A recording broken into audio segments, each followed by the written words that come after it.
Afghanistan political leaders gave up and fled the country.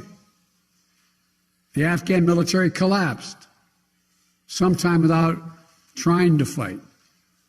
If anything, the developments of the past week reinforced that ending U.S. military involvement in Afghanistan now was the right decision.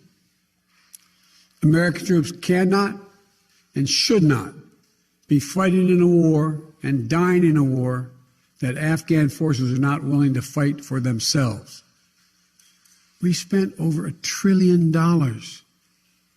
We trained and equipped an Afghan military force with some 300,000 strong, incredibly well equipped, a force larger in size than the militaries of many of our NATO allies.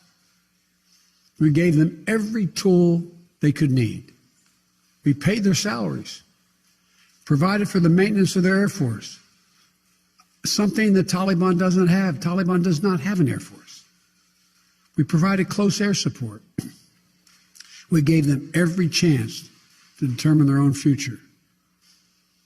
What we could not provide them was the will to fight for that future. It is wrong to order American troops to step up when Afghanistan's own armed forces would not. And again, when I spoke by phone to Ghani in July, we had very frank conversations.